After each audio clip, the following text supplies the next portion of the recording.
ইসলামী একটি মজমার ভিতরে আল্লাহ তাআলা আমাদেরকে একত্রিত হওয়ার তৌফিক দান করেছেন। এজন্য সকলে আমরা শুকরিয়া আদায় করি আলহামদুলিল্লাহ।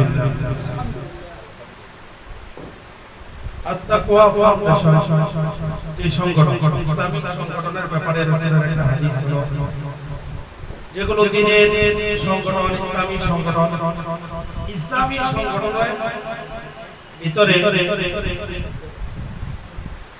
কেউ যেন এক বিগত পর্যন্ত দূরবর্তী না, যে ইসলামী সংগঠন থেকে এক বিঘা সে দূরবর্তী হয়ে গেল, সে যেন ইসলামে একটা মালা গলা সে ঘুরে ফিরে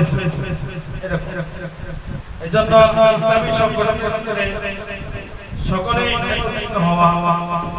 আলহামদুলিল্লাহ, আজকে যারা তাকওয়া ফাউন্ডেশনের এই সংগঠনকে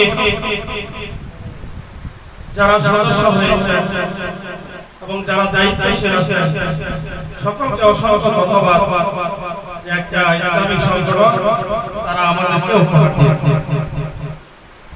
প্রত্যেকটা সংগঠন চলার জন্য কয়েকটি কাজ খুব জরুরি। তার ভিতরে একটি কাজ হলো সংগঠন চলার ক্ষেত্রে আমাদের সর্বপ্রথম এই বিষয়টা খেয়াল করতে হবে, সেটা হলো ইখলাস। ইখলাসের সাথে সংগঠনের কাজ করতে হবে একমাত্র আল্লাহ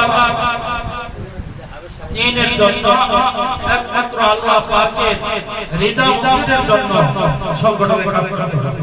দুনিয়ার রিদা মুক্তি, দুনিয়ার কোনো লাভ, দুনিয়ার কোনো উদ্দেশ্য ইসলামী সংগঠনের ভিতরে থাকবে।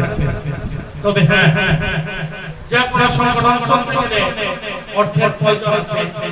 সেই ক্ষেত্রে আমাদের যখন ইসলামী সংগঠনের জন্য যখন যতটুকু স্বার্থ অনুযায়ী যার স্বার্থ আছে দিতে পারবে, সেজন্য সংগঠনের জন্য লিল্লাহি ওয়া লিল্লাহি ইখলাসের সাথে দ্বীনের জন্য কিছু খরচ সংগঠন চলবে। আমাদের আত-তাকওয়া ফাউন্ডেশন যে সংগঠন করা হলো, এই সংগঠনের জন্য সর্বপ্রথম কাজ হলো আমাদের সদস্য বানাতে হবে।